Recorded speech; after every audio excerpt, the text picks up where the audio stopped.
Saludos amigos. Toledo, conocida como la ciudad de las tres culturas, puesto que en ella convivieron judíos, cristianos y musulmanes, fue durante el reinado de Carlos V la capital de España. Se trataba de la ciudad imperial de la Mancha, cuyo nombre Miguel de Cervantes trató de ocultar. Pero Toledo es el escenario principal de Don Quijote, la novela del siglo XVII escrita por Cervantes, quien dedicó a Toledo prácticamente íntegro el capítulo 9 del Quijote. En su obra esta ciudad aparece como el escenario donde se encontró un antiguo manuscrito conocido como Cide Hamete Benengeli, y de este documento sacó Cervantes a su ingenioso hidalgo. Cuando al final del capítulo 8 Don Quijote y el vizcaíno alzan furiosamente sus espadas, la narración se interrumpe con la siguiente información. El autor de esta historia no halló más escrito de estas hazañas. Este relato tiene gran similitud con el Parsifal de Wolfram von Eckenbach, novela también basada en un texto hallado en Toledo y en el que se relata la historia del Santo Grial. El texto en el que se basaban ambos relatos fue hallado en estancias subterráneas de Toledo, una ciudad surcada por innumerables galerías abovedadas y pasadizos subterráneos que conectan toda la ciudad, pasan por debajo del río Tajo y se extienden varios kilómetros más allá de Toledo. En estas estancias, en el siglo XIII antes de nuestra era, cuando Hércules estuvo en Toledo, escondió sus inmensos tesoros, fruto de sus expediciones por el mundo, y lo hizo en los subterráneos de su palacio encantado. Estos subterráneos fueron conocidos como la Cueva de Hércules. El palacio encantado de Hércules tenía una alta torre, la cual se hallaba sostenida por 4 enormes leones de metal. Estaba construido de pequeños pedazos de jaspe y pintados mármoles tan relucientes que brillaban como si fueran de cristal. Todas sus piezas parecían formar una sola y única pieza de varios matices. En ese lugar, Hércules enseñó a sus adeptos las ciencias ocultas, llevando a cabo diferentes rituales secretos. Antes de partir, mandó construir una puerta para tapiar la sala de sus tesoros y a la que cada rey nuevo que hubiera en Toledo debía colocar un candado. Los tesoros fueron además protegidos por fieros animales y grandes estatuas, según el testimonio de quienes entraron a ese lugar y lograron sobrevivir.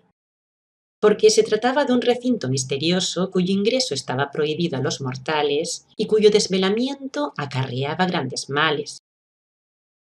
Y eso es lo que sucedió en el siglo VIII al último rey godo, don Rodrigo, quien rompió 27 cerrojos antes de abrir las puertas de la cueva de Hércules.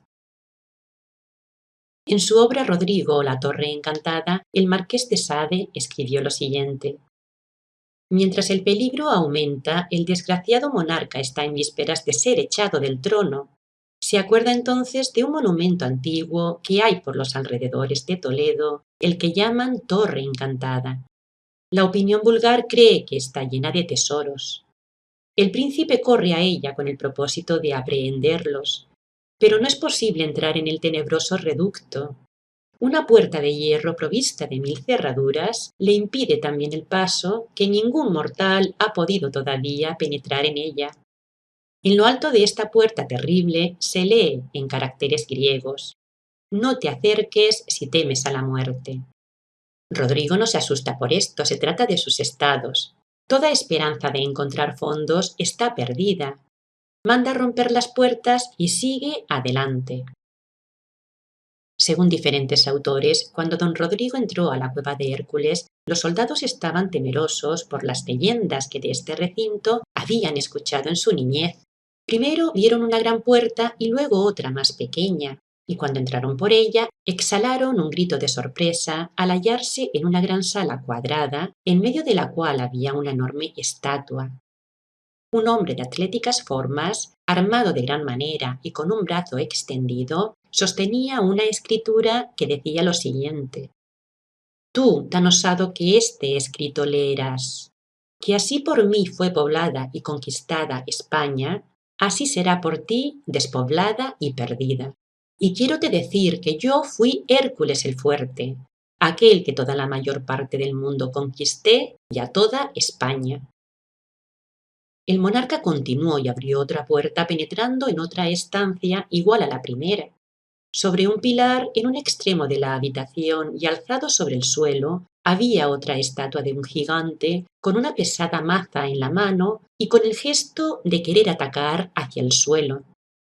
Detrás de la estatua y en la pared, escrita con grandes letras rojas, se leía lo siguiente: Rey triste, por tu mal has entrado aquí. En la pared de enfrente se podía leer: por extrañas naciones serás desposeído y tus gentes malamente castigadas. En el pecho de la estatua había otro gran letrero que decía así: a los árabes invoco. Y en su espada la siguiente leyenda: mi oficio hago. Al ver todas estas señales, los caballeros desearon dar la vuelta y regresar, pero don Rodrigo comprendió que quedaría mal como rey si huía en ese momento, por lo que abrió una tercera puerta y entró por ella a otra sala en donde gritó lleno de admiración. Era de las mismas proporciones que las otras y miles de piedras de colores se engarzaban formando distintas escenas de batallas. A través de ellas se filtraba una fina luz que iluminaba toda la estancia, y cada pared era de un color diferente. A un lado había un gran poste de la altura de un hombre bajo una pequeña puerta encajada en la pared, y sobre este un cartel en griego que decía así: cuando Hércules hizo esta casa andaba la era del hombre en 3006 años. El rey abrió la puerta y encontró en un gran hueco del muro del torreón del palacio un arca de oro cubierta de piedras preciosas y cerrada con un candado de oro. Sobre la tapa se podía leer: el rey en cuyo tiempo se abra este arca no puede ser que no vea maravillas antes de su muerte. Don Rodrigo se alegró porque era el primer cartel que no aludía a grandes catástrofes en su reino, así que sacó un puñal y quebró el candado para hallar el tesoro del rey Hércules. Pero cuando comenzó a abrir el arca, se hizo para atrás sorprendido, porque dentro de ella había tan solo un paño blanco, un lienzo muy fino cuidadosamente plegado y sujeto a dos tablas. En él aparecían personas cabalgando con espadas y una leyenda que decía así: cuando este paño fuere extendido y aparezcan estas figuras, hombres que andarán así armados conquistarán España. Todos quedaron mudos de espanto, pero ya era demasiado tarde. De repente, la estatua que había en la segunda sala, como movida por una fuerza invisible, empezó a golpear el suelo con su terrible maza, y su potencia conmovió las paredes del palacio. Todos corrieron hacia la salida, pasando lo más lejos que pudieron de ella, y cuando salieron del recinto, densas nubes se cernían en el cielo como jamás antes habían visto. De repente, terribles relámpagos y truenos resquebrajaron el aire y una gran lengua de fuego se desprendió de las nubes y se enlazó a la encantada torre del palacio, comenzando un feroz incendio. El edificio entero quedó envuelto en llamas y se vino abajo, pero todavía se podía escuchar el espantoso ruido de la maza de armas manejada por el gigante, hiriendo con fuerza las entrañas de la tierra. Poco después llegaron noticias a don Rodrigo en donde se solicitaba ayuda urgente porque una expedición árabe estaba cruzando el estrecho de Gibraltar, y este fue el final de su reinado. A principios del siglo VIII era conocido por todos los toledanos la existencia de un palacio encantado en el que por las noches ruidos extraños de metales, lejanas caídas de agua, ecos de un martillo cayendo sobre un yunque, gritos estridentes y alaridos brotaban de lo más profundo de la tierra. Pero cuando el día amanecía, los ruidos cesaban. Tal era la creencia en los seres infernales que allí habitaban que, según los anales toledanos, en el año 1546 el cardenal Siliceo mandó practicar un reconocimiento de las cuevas de Hércules. Los exploradores se internaron con antorchas en los subterráneos y a media hora de camino encontraron una mesa de piedra con una estatua de bronce. Pero salieron de allí demacrados y contando tan terribles historias que la cueva fue tapiada. Hasta el año 1839 no se intentó otro reconocimiento a raíz de la demolición de la iglesia que ocupaba el lugar del Palacio Encantado, y donde también se encontró un osario cuya entrada cerraba una pesada losa. Hércules, también conocido como Al-Ándalus por su conquista de Tartesos, había guardado en su palacio encantado uno de sus más importantes tesoros, el cual fue conocido como la Mesa de Salomón. Fue descrita como una mesa o espejo tallada en una única esmeralda con 365 patas como días tiene el año. Se hallaba coronada con piedras preciosas, sobre todo esmeraldas verdes, y adornada con aljófares y jacintos. Los historiadores la describen hecha de oro puro, incrustado de perlas, rubíes y esmeraldas. La primera noticia que se tiene de la Mesa de Salomón en España aparece tras la conquista árabe en la toma de Toledo por Tarik.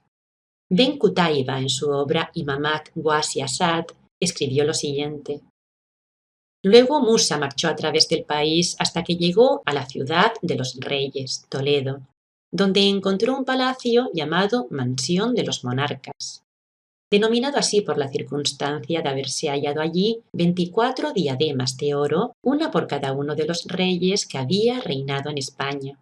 Cada diadema tenía una inscripción que decía el nombre del rey al cual había pertenecido, el número de hijos que había dejado, el día de su nacimiento, el de la subida al trono y el de la muerte, porque había la costumbre, entre los soberanos godos de España, que la diadema usada por cada uno de ellos durante su vida debiera, después de muerto, ser depositada en aquella mansión.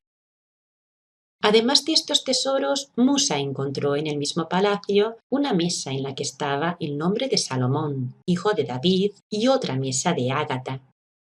Cuando Musa vio estos objetos, los puso inmediatamente bajo la custodia de personas de su confianza, ocultándolos a los ojos de los suyos.